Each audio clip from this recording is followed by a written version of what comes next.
My name is Ruby, and I'd like to share with you a significant chapter of my life that involves difficult relationships with my in-laws and my husband. I'm currently in the midst of a divorce, and I believe my story might resonate with those who have faced undue criticism from their in-laws. Let me take you back to the beginning. I met Leo, my now soon-to-be ex-husband, on a dating site when I was 20 and still in college. Leo, who was 27 at the time, had a stable job. Despite our age difference, we fell in love. I've always believed that love isn't about age or looks, so Leo being older was never an issue for me. However, Leo felt differently. He often expressed his insecurities by questioning our relationship, asking, "Why are you with me, Ruby? I'm much older. You could find someone your age who's a better match." I reassured him repeatedly, telling him, "I fell in love with you, Leo. Age doesn't matter to me. I'm with you because I want to be, not because there's no one else." Despite my reassurances, Leo's insecurities persisted. He struggled to believe that my love was genuine, revealing deeper self-esteem issues that might have contributed to his previous single status. To prove my love, I went out of my way to show him how much I cared. Throughout our relationship, I insisted on not letting him spend money on me. Even though I was a student with limited funds, I managed to buy him thoughtful gifts and covered my expenses to show him my commitment. Unfortunately, Leo's low self-esteem continued to be a challenge, and he doubted the sincerity of my feelings no matter how supportive and understanding I tried to be. This mistrust eventually took a toll on my heart. 2 years into our relationship, I finally understood the source of Leo's issues when I met his parents, Axel and Molly. Axel, Leo's father, had won the lottery, which dramatically changed their lives. They moved into a lavish home and secured their financial future. However, when I met them, they carried an air of superiority. Axel even boasted about his good fortune, saying not everyone can make it big like me. This background helped me see where Leo's insecurities stemmed from and the complex dynamics within his family that had influenced him. I've always been a diligent man, and that hard work paid off in an unexpected way. I won the lottery on my first attempt. Can you imagine how rare that is? Winning a substantial lottery jackpot is extremely unlikely, yet I managed it. This success made them overly proud of their decision-making skills, and they implied that Leo, despite his college education, would never achieve their level of financial success. Molly suggested that Leo's previous partners were only interested in his money, leaving him once they were financially stable. They openly doubted Leo's ability to make wise decisions, which was frustrating to hear. Leo's parents essentially labeled every woman he dated as a gold digger, and over time, Leo began to believe these accusations.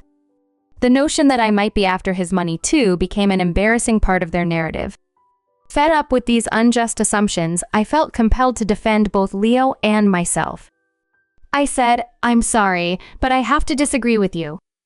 Leo has worked hard to establish himself in his career, and in time, he will achieve even greater success." Axel countered, "Well, that doesn't change the fact that women only want him for his money. The money we have is ours, but Leo does co-own the house. Ultimately, it will be his when we pass. Let me tell you, every time they see our $310,000 house, I swear these girls see dollar signs." I replied, "I can't speak for Leo's past relationships, but I'm certainly not in this for the money. I love your son, and that's the reason we're together. I have no interest in your house. Don't worry, Ruby. Sometimes it's hard to accept that people can be successful and live in nice houses. You live in a small rented apartment with roommates. After spending time around our house, you might start desiring it too," Axel retorted. Their comments pushed me to the edge of my patience. Leo, who had overheard everything, chose not to intervene or defend us, which surprised me. On our way home, I decided to address it with him. "Leo, your parents are being unkind. They're insulting both of us. Why didn't you speak up?"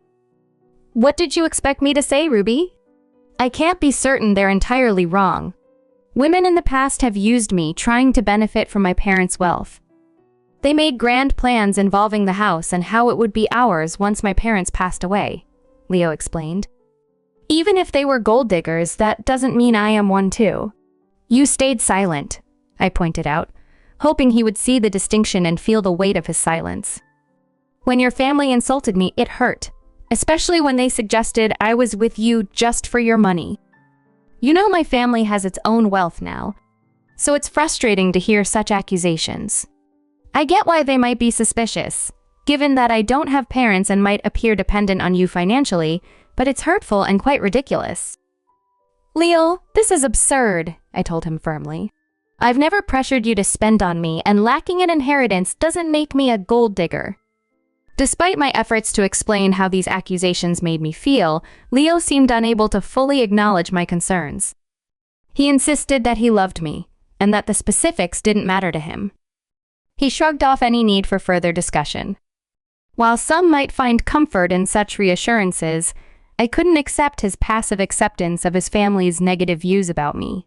I tried numerous times to discuss this with him, even suggesting therapy to help him see things more clearly, but he was adamant that nothing was wrong. Over time, this refusal to address our issues led me to pull back from interacting with his family. We got engaged shortly after I graduated from college. I had a decent job by then, and I started saving to help pay for our wedding. We split the costs and got married when I was 23. However, the next 5 years were rocky. Leo often visited his parents and came back in a bad mood. Axel and Molly continued to taunt him, labeling me a gold digger despite my attempts to convince Leo to limit his interactions with them. Their harsh words slowly poisoned his perception of our relationship, leaving him convinced that no one could truly love him. Despite years of love and support, Leo remained suspicious. The constant need to prove my sincerity became exhausting. But the breaking point came on Leo's birthday. Preferring low-key celebrations, we had a quiet cake cutting at home. I gave him an expensive watch he had long wanted. He was thrilled with the gift, but my happiness faded when he suggested we visit his parents to show it off. Reluctantly, I went with him. At their house, Leo proudly showed off the watch to Molly and Axel. Mom, Dad, look at this beautiful watch Ruby gave me. I've been wanting it for a while now. Isn't it gorgeous? Molly responded with a hint of surprise. Oh, did she now? Leo, it seems she does love you after all. We were quite concerned for a while there. Don't get carried away, Axel, she cautioned. She's a gold digger. She married our son because we own.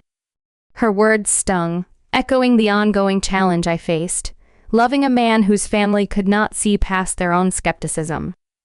The tension was palpable as Axel offhandedly remarked, Yeah, you're right. I almost forgot that the house is the only reason Ruby married Leo. I couldn't believe my ears. Excuse me? Why do you think I married your son? For your house? I asked, incredulous. Well, you were just living in an apartment after working for 4 years. Besides, Leo is much older than you. Why else would you marry him if not for something he has? Axel replied, his tone cynical. I'm sure our $310,000 house was always an attraction, if not his money. I responded firmly. I married your son because I love him. All your theories about my so-called gold-digging intentions are wrong. Leo knows the truth and he will tell you that, won't you, Leo? To my utter dismay, Leo remained silent. His lack of response was shocking. He avoided eye contact and said nothing in my defense. I couldn't understand his silence. Leo, why are you not saying anything? Your parents have always thought I was a gold digger. How will they ever see the real me if you don't tell them they're wrong? I pressed him, hoping he would finally speak up. Leo hesitated, then muttered, I don't know what you want me to say, Ruby. I don't know if my parents are off the mark. There might be a possibility that you're after this house. Are you serious right now, Leo? You believe I married you for your assets? I was astounded by his suspicion. Molly chimed in. He's not wrong to think like that. It's suspicious that you've never considered buying a house. You haven't even discussed it with him. For someone renting a place, owning a house should have been a priority. Yeah, it should be a priority, but you've chosen not to work toward owning a house. Our place is expensive, and you can't afford something like this even if you tried. So, you decided to marry Leo and settle here. That makes more sense to me, Axel added, nodding at Molly's comments. Leo then looked at me and said, I mean, why would you marry me, Ruby? You might have feelings for me, but I think there's more to it than just love. I was speechless after this exchange. All the love and affection I had for Leo seemed to evaporate. My in-laws' accusations hurt, but Leo's lack of faith in me was devastating. In that moment, I decided I wanted a divorce. I didn't announce my decision right away. Instead, I waited for the right moment. When Leo and I returned home, I contacted a lawyer and initiated the divorce process. The lawyer assured me that the papers would be ready within a week. In the meantime, I opted to stay in a separate room. Leo thought I was just upset and didn't realize the gravity of the situation. When the divorce papers finally arrived at my parents' house, I packed my bags and left. When Leo called me in a panic, I instructed him to come to an address and bring his parents. Despite his confusion, he agreed. Upon their arrival, I was waiting on the porch. They looked utterly taken aback by the sight of the house. You must be wondering why I brought you here, I said as we stood in front of the impressive house. It's a beautiful property, isn't it? No one can compare their home to this. It's worth around $3 million in today's market, not to mention the furniture inside, which adds even more value. Come in and let's talk inside. I can't explain everything from my porch. As I led them through the door, their astonishment grew with each step into the opulent interior. The house's owners had clearly spared no expense. We settled into the plush living room, and I took a deep breath before breaking the news. I've reached a decision, and that's why you're here, I began, my voice steady. I filed for divorce. Here are the papers. We can proceed with an uncontested divorce if you agree. Leo, confused and concerned, managed to ask, I don't understand. Why are you filing for divorce? Because you and your parents believe I'm a gold digger, I replied, the frustration evident in my voice. You think I'm after your house, right? Despite my assurances, you refuse to listen. So, I'm sparing you from my gold-digging self by divorcing. It seems that's what everyone wants. That's ridiculous. You're considering divorce just because my parents spoke the truth? We didn't say anything untrue. Why the dramatics? Leo's disbelief was palpable. I think this is for the best, his mother chimed in, her face unreadable. Leo, if she's adamant, you should sign the papers. At least then you'll find someone who truly loves you. Why did you bring us to this house? Do you expect me to buy this for you as part of our divorce settlement? Leo's accusation hung in the air, heavy with suspicion. Why would I need you to buy this house, Leo?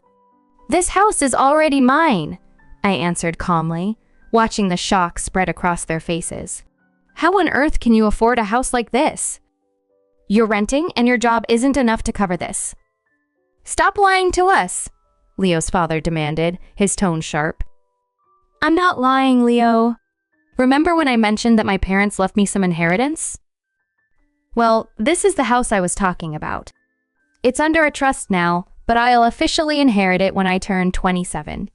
I don't work a high-paying job because I have a trust fund waiting for me. That's impossible. Your parents passed away a long time ago.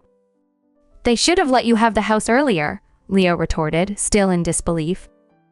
Well, you see, my parents were aware of the potential leeches I might attract, so they instructed me never to disclose the house or the trust fund to anyone, I explained. Call it foresight, but they knew someone could exploit me. Hence, they placed everything in a trust to keep it safe until I reached 30. By then, I'd hopefully be settled with someone who genuinely cared about me, not my inheritance.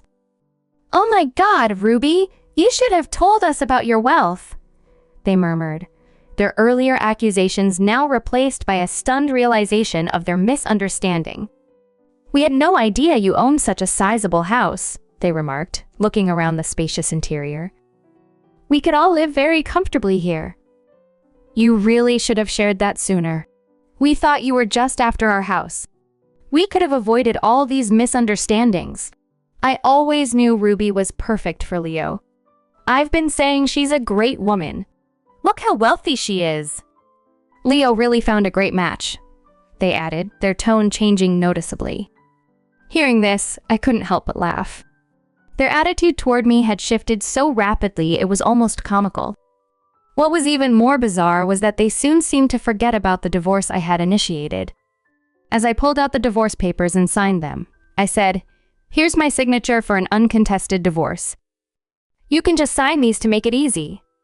If you want to fight, we can take this to court. But I won't live with you anymore. Listen to me, Ruby, there's no need to rush this. You've already proven you're not a gold digger. There's no reason to get a divorce anymore. We even apologize for any misunderstanding.